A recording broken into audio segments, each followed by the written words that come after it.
You are listening to Roots and Rise with Kels and Madi. Rooted in wisdom, rising together.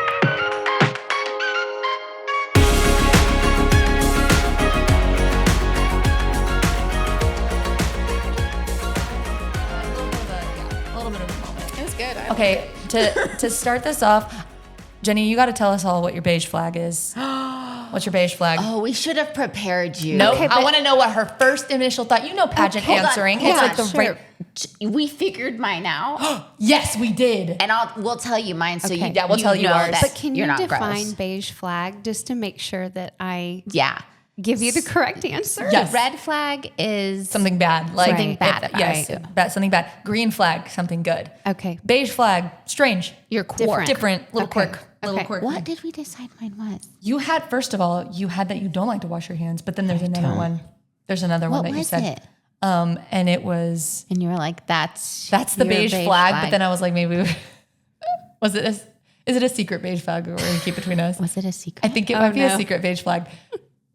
I think the funny beige flag is that you don't wash your hands. Okay, we'll stick with that. And I think my beige I don't flag know. is that I get like obsessed with things pretty quickly, and I will never not like if Her you, beige flag is Twilight. I will never not make you watch Twilight. If you were to come over and be like, "What are we doing tonight?" It's like a girls' night. Twilight's going on, and there is nothing I can do about it. It's just a true, like, it's who I am. It's in the fabric of my being.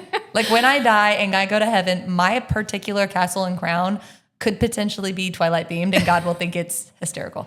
So Okay, I've got it. Okay. So my beige flag is I'm like vehemently opposed to anyone touching my face. And I don't know what it is, but to the point where my husband and I were on our very first date. I did not know him really at all. I only dreamed of him because he was a little bit older than me and so cute. But so we're sitting waiting for a movie to start. We'd had dinner and he's kind of flirting with me. We're playing pinochle. And all of a sudden, he wanted to touch my hand. I know. So he looks over and he says, "Your nose is the cutest nose I have ever seen. It is so cute. yes, but Can I pinch it?" and it's her. And she's like, I can't. And I said, "No." It's a boundary. And he goes, I got to put a ring on it so I can forever pinch it. And he laughed. Can thank I pinch goodness. it, And Mason? I was like, I didn't further explain. I just He just said no. And now he laughs because he knows I don't like my face touched. And what's interesting is we'll get to the fact that I have several children, but one of my kids, her security blanket was not a lovey, a blankie. It was rubbing my lips. No. Okay. I Did don't know you if like it God when she was did it? trying Listen. to break me of this beige flag that I have, but she literally, in order to like soothe herself, she would reach up and rub my lips That is hysterical. nonstop, like incessantly, to the point where I love this baby. So I'm like, okay, You're like, I'm she letting can her rub my do lips. it. I'm And letting so her do I would it. sit there and be like, oh my gosh, I felt like I was being suffocated. No. That's And incredible. so my mother-in-law actually captured a picture of it and she sent it the other day. And I just had to laugh. Thank goodness she's not still doing that. yeah. What if she literally a full teenager and she's Yeah. like, "Mom, have a great day," Yeah. and then just is So it's Letting really the odd. lips. I get like Chuck Norris on people. Like if somebody comes for my face, I don't know what it is. I'm like, obsessed with so that. Is there Interesting. something deep in my past? I know what that- it is. Can I tell you what it is? Please. Look at your face. It's a 10 out of 10. Oh It is. my No gosh. one should touch Kelsey, it. It's you literally a museum artifact. You can't freaking touch her face because literally what would you... You are so I do feel funny. like you probably as a child were like really cute. I don't know. Yeah. what People were happened. always I don't like, know. Yes, no, she's so cute. She literally was Yeah. Miss Oklahoma. So if you imagine, like there is something about like She's a got a cute sparkle. child. She's got the sparkles. People, okay, for 3 people at this table who in fact do have the sparkle, respectfully, everybody wants. People want to touch Madi. I think Nobody that's a little. really touches me. Except you were I have all about sharp me. edges. I had to create my own sharp edges because physical touch became a little weird for me also. Yeah. And now, Yeah. but then when the love affair is true, then the physical touch is real. Yeah. And I will jump onto a tree branch for you. Getting so covered in So goose is it poop. still there? Did your daughter break you of it, or are you No, still like it's don't? still there, and it It's still evokes a there. violent response. Violent And I really my husband's like, let's really get down to the nitty gritty and what is this? And I'm like, Something's I don't just know. are. I just don't like it. My other beige flag is I don't like warm fast food on my lap.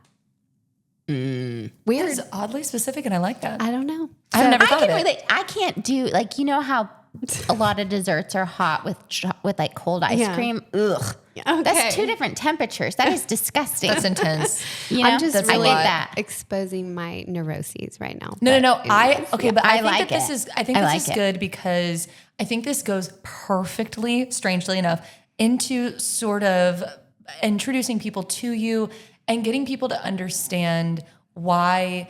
I have to be honest with you. I had several people be like, "You need to be kind to Jenni when she's on your podcast because you're delivering these questions to me." Like I was testing some of these questions out, and they were like, "You need to be kind," and I was like, why does it not sound kind? They were like, it looks like you're trying to get her. Like somehow that she's like this perfect person and you're wanting to like reveal to the world what she really is. And I was like, no, what it is this. I have known this woman for a decade.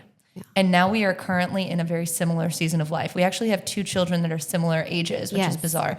And I am, as you literally came into my house and I was like, please tell me what to do. Because I'm really struggling and I'm seeking out people who I know have seen the depths, the highs and the lows. Yeah. And I think for this podcast, there's a lot of people that listen that are in the similar season that are like, give me the answers because I need them, or get in the boat with me so I know I'm not alone when I'm floating around in this absolute swamp that is this life. Yeah, that's so I think that the biggest thing is these questions are never to get you. Oh, yeah. It's mainly to help me and Maddie, even though Maddie is the queen, let's be real. No. I think it's to help us both understand really what is happening to us. Yeah. And so give our listeners a little bit of your background.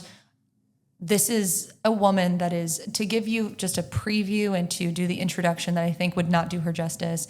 Her name is Jenni Zabel. She goes by Jenni, which I think is adorable. She was Miss Oklahoma 2005. Yeah. And she, from that, I met her. She doesn't remember this, but I was like 12, I think, when I met her. Glorious, beautiful, kind, a little bit soft. It was almost like you were soft-spoken in a way, but then there was a lot of command.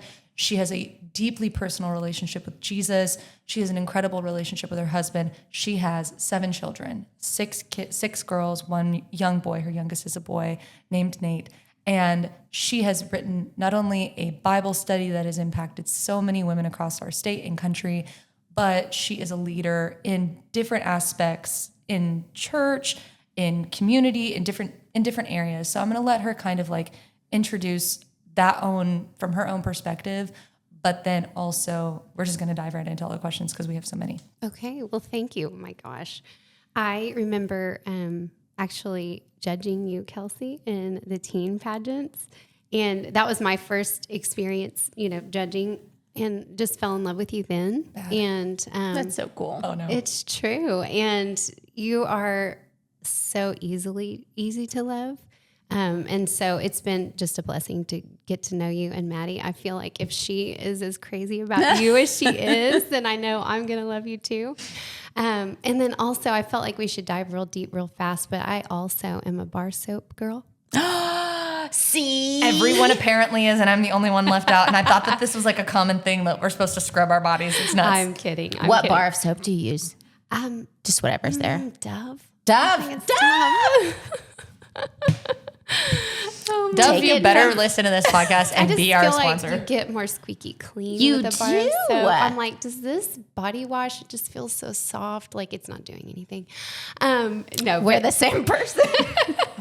seriously though. I'm obsessed with this. Yeah. So I grew up in Oklahoma.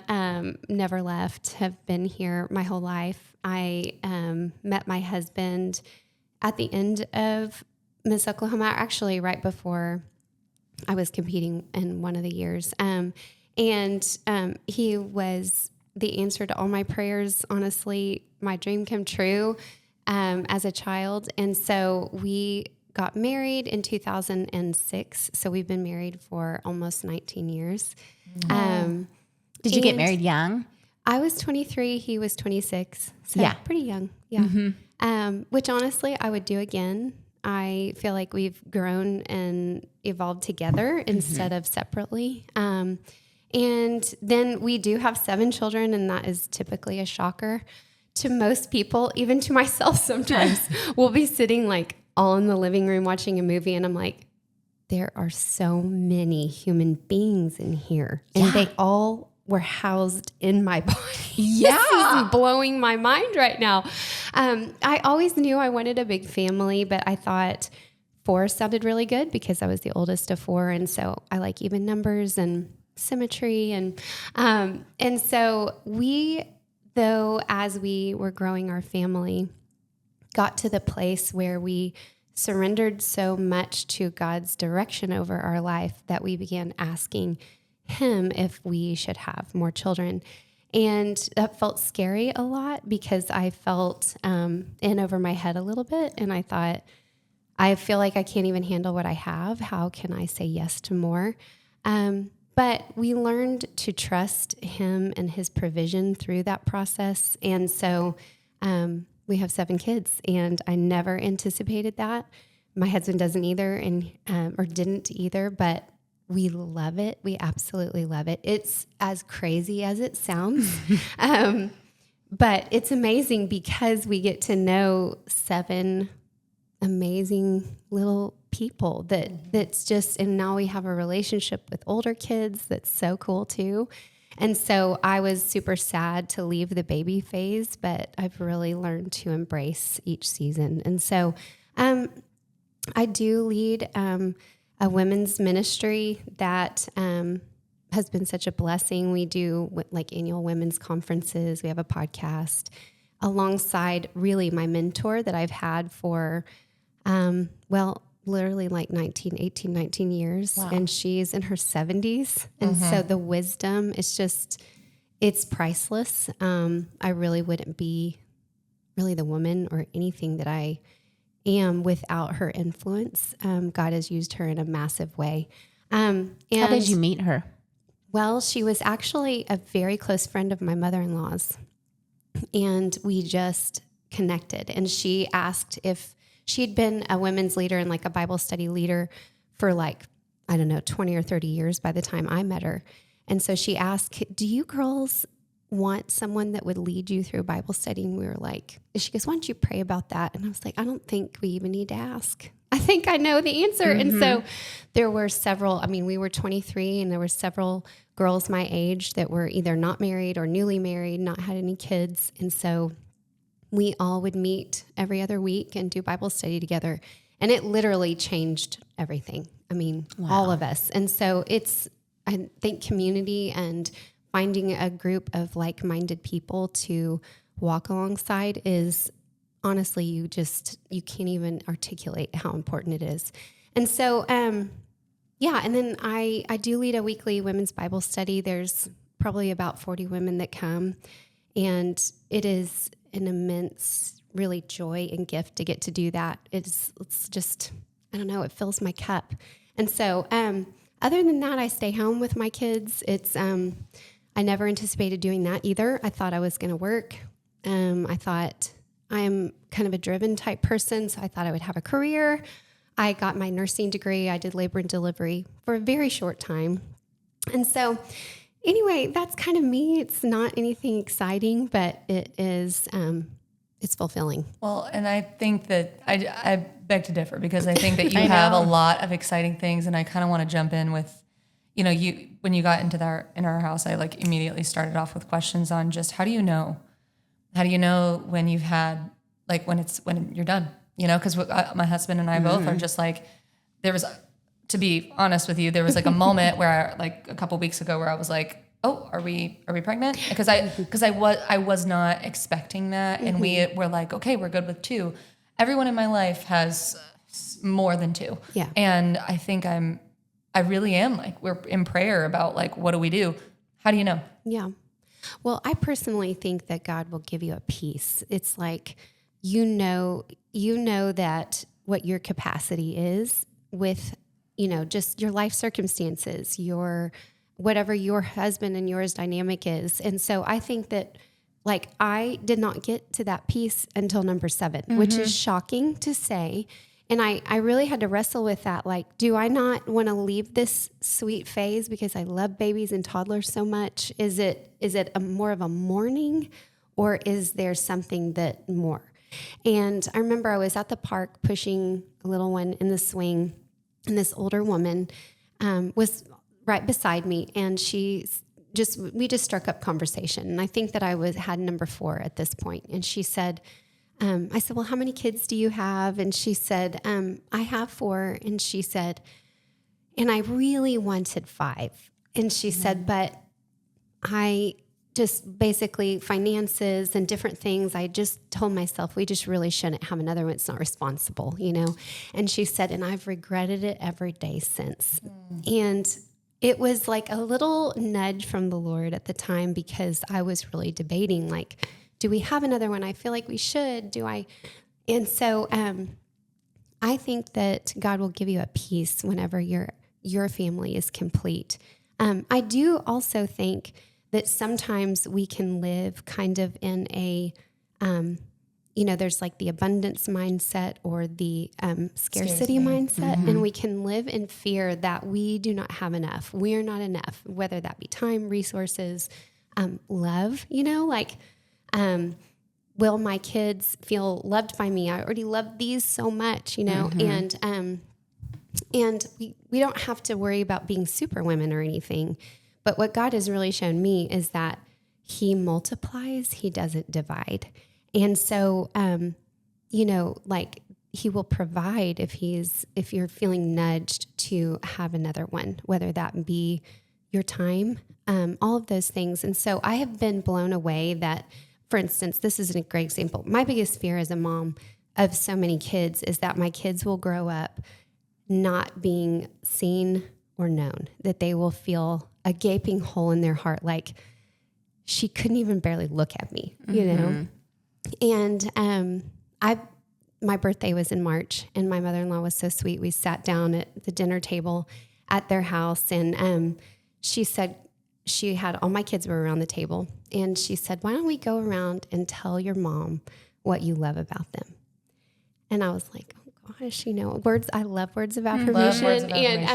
And I feel like sometimes a mom, you don't get them that much. And so I was interested in what they were going to say. And most of my kids said, I love that, even though there are so many of us, and I could get all choked up about it, is that you have a unique relationship with each one of us, and that you always make it an important and an attempt to connect with us on the things that are important to us. And I was just like, it felt like such not only just like a relief, but also a little smile, that my biggest fear, that it's not really actualized, and also, like, they may grow up feeling like that someday, but God will meet them there, and I don't have to worry about trying to be all for everyone. You know what I mean? I have to ask, because I literally, with 2, I worry about that. Yeah. I that's a constant. I feel like I have 4 girls, and I feel like there's not enough sometimes, or you can't decipher, like, are they maybe getting enough, but kids, they always want more of you, which is fine. And so do you find that, like, that one-on-one time in a relationship isn't done in the big moments, but the little ones? Yeah. Is that what makes it doable? For sure. I definitely try to, like, have one-on-one time, but it's just not possible in the season of life that we're in to, like, I can't take each one on a date all the time, or, if there is an opportunity, I will take it. And my husband, obviously, he's very much involved. It's not just all on me.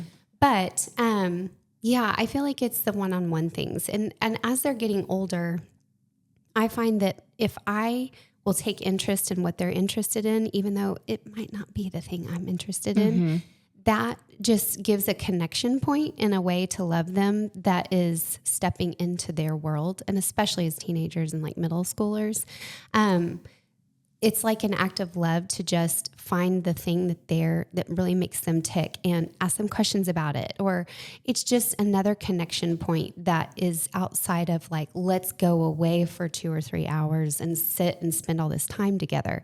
It's still a connection. You know? love that.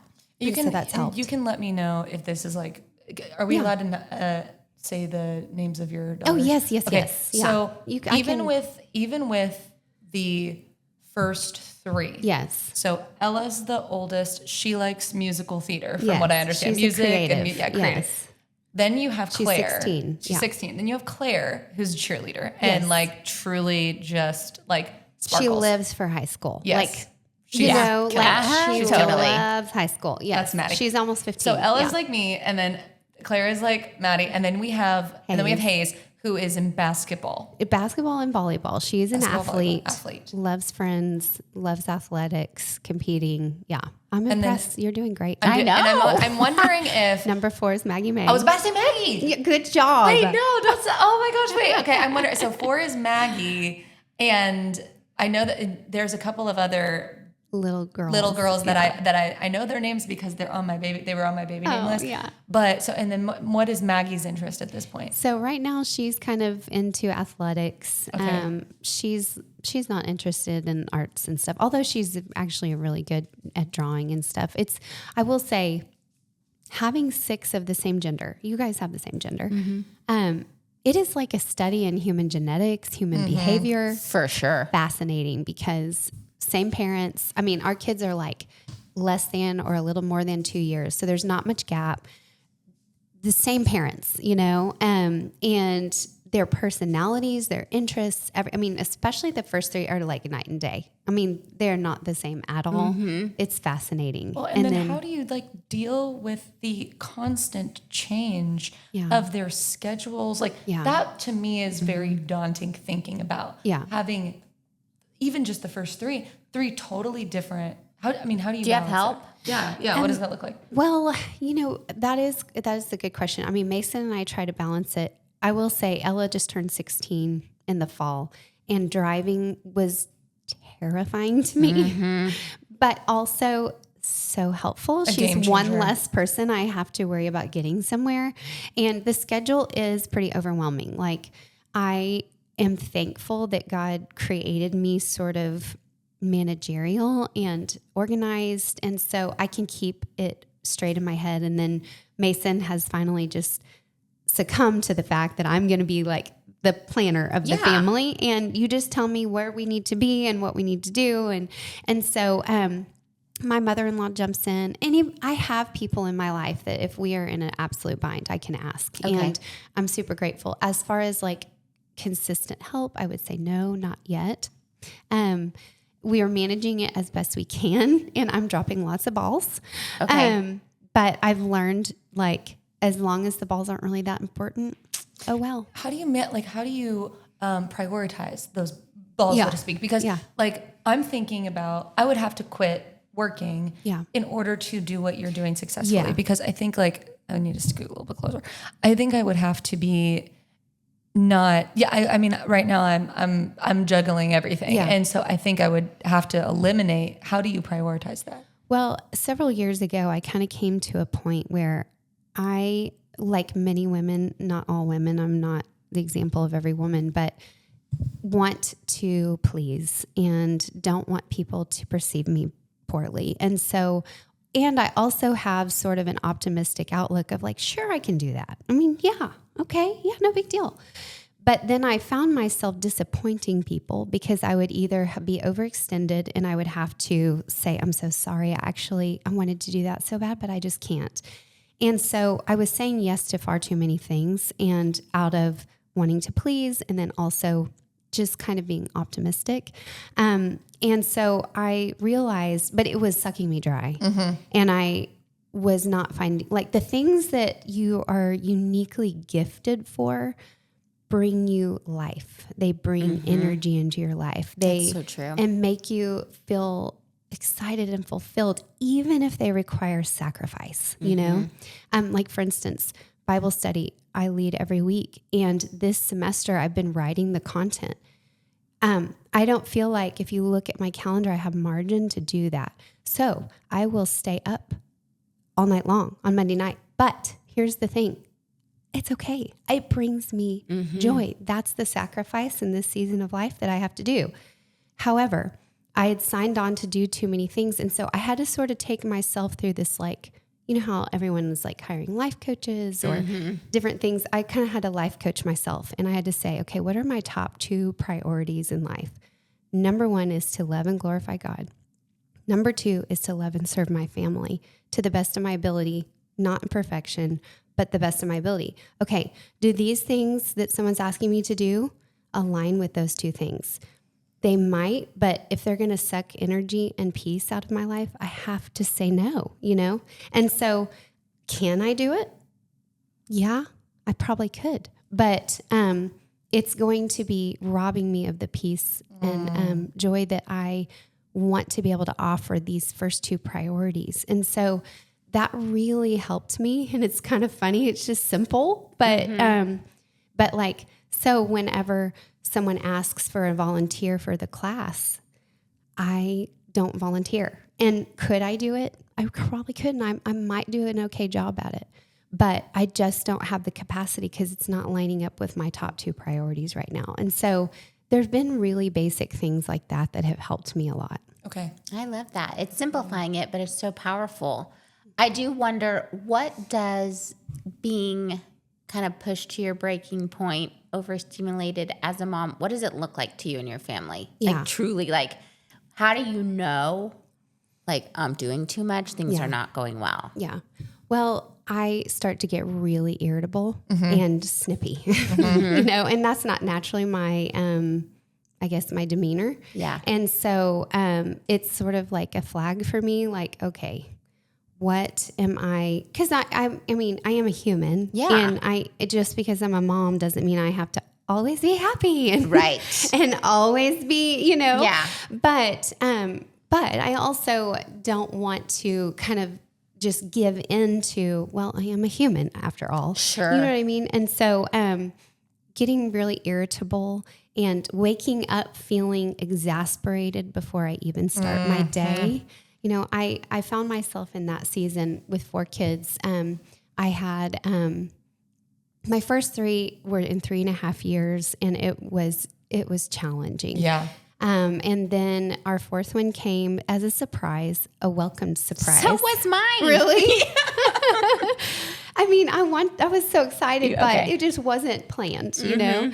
And I love her so much. She is so strong, and it's amazing. But most of my kids, they were either a difficult 2-year-old or a difficult 3-year-old. But she was a difficult 2 and 3-year-old. And it's just because she's so strong. And I woke up exasperated before my feet ever hit the floor. And so I really had to ask the Lord to help me reframe, because it would kind of be like so negative. It was like she was so difficult, and she's so hard-headed. And so I read this book called The Highly Sensitive Child. Yes. And it is so good because it reframed every leader that you know. If you read about a leader, they're tenacious. They have drive. They don't quit. There's a lot of those kinds of things that are so positive. And I was stuck in this negative mindset that reading The Highly Sensitive Child and learning to reframe her tendencies as gifts helped me to not wake up exasperated every day. And so, but what I've realized is, just as we've gone through life with, 7 toddlers and 7 young children, is like, I can almost enter into a martyr where I feel like I need to do this all and I've got to keep everything afloat. And so I can quickly not care for myself mentally or physically. And I just think, man, I just don't even have time. Like, how would I add that in? And so it's essential for me. I realized I have to get up before everyone else does. I can't be woken up by the kids. And that's not their fault. You know, if they do, it's me. I have to We're do. the same This person. is truly, yes. I've had to do that from the get-go. Yeah. I have to be ready for them. Yeah. Like, I don't wake up ready. Yeah. Yeah. No, Yeah. I Like don't my either. cup, I wake up and it has to get filled. Yeah. And she has inspired countless other moms out there to make that same change. And it has changed my life because I notice a huge difference Massive. the mornings I wake up and come to her house to work out versus that all tracks. That all tracks. It's for just, sure. it's vital. And so, and then, you know, just the other things like working out and stuff like that, there have been probably in the last 3 years, I kind of was like, you know, working out, and I know you guys do that. It's the thing I just have to give up. Like I can't keep up with the laundry. I can't keep up with the dishes. I can't keep up with their schedules. And then my husband was like, Jenni, you have to view this as like a prescription. Like in order for you to be healthy, you have to take that pill. Yeah. And so I've incorporated it. And do I have laundry piled up to the mountaintops? Sure do. Mm-hmm. Are my dishes overflowing? Yes, they are. But I'm doing so much better, like mentally, and That's I'm able amazing. to be so much more present. And so all those things are just going to have to wait until I get to them, or until my kids help me with them, or you know, different things like that. But it's like it's just reframing priorities, I guess. It's nothing monumental, but And this is not a total shift, but because you're describing like a lot of, I mean, all of this has been unbelievably like illuminating for me personally. I know for Maddie too, but has postpartum depression or anxiety come for you? I know that so many people have struggled with postpartum depression. I personally have not. I went through seasons, especially like I breastfed and where my hormones were definitely shifting, you know, and I found myself more edgy or more exhausted than other times. I think whenever I would find myself kind of in a place that was just not normal for me, I thankfully could process that, like getting up early still, could process that with the Lord. I have not dealt with postpartum depression. Yes, I think I am a perfectionist. I say a recovering perfectionist because the Lord has really sanctified a lot of it away from me. Yeah. But I think that I've learned that that is a product of anxiety. And I would never have called it anxiety. I would always tell you, I'm really not an anxious person. I don't deal with anxiety. But my control in perfectionism will tell you otherwise. Girl, you know preach. what I mean? I feel that So- to my Let's core. go. So I could say, no, that's not really been my issue. But I know for sure if I'm introspective enough and enough that I've learned that, yes, I've dealt with anxiety. I've just used control to cover it up. That's interesting. And the irony of you having 7 children, but control is something that you require. And then I'm putting the puzzle pieces together because I think there was a goal, and Maddie and I talked about this leading up to this, is just, it's not to share with the world, like, see, she's a person, but but really it's to help those of us who are like, is this as hard as it seems? Yeah. And am I insane that like one day I want more and then one day I'm like, I can't handle what I've got. handle it. And Yeah, like, yeah. and you know, that it's like, we have to take accountability for the fact that there's like the 3 of us, I think, can sit here confidently and say, we have a lot more resources than some, you know what I mean? Right. Like those listening who, and I will say, like, I want like to dive in a little bit to just family, how that has impacted you, because my husband specifically wanted me to ask you how you deal with like who you let in versus how you deem safe. This isn't just family. This is anybody. Yeah. How you deem a safe person versus maybe this person needs to stay on a different level. My therapist describes it as like an inner circle, then there's that interim circle, and then there's that outer. And I think you even used that reference before too. So I'm curious, like, not to go in a circle, because not to say circle 1,000 times, but I want to know, with everything that you've got going on, with all of the balls in the air, protecting your kids Yeah. is one of your two number one priorities. Right. So then what does that look like for you? Yeah.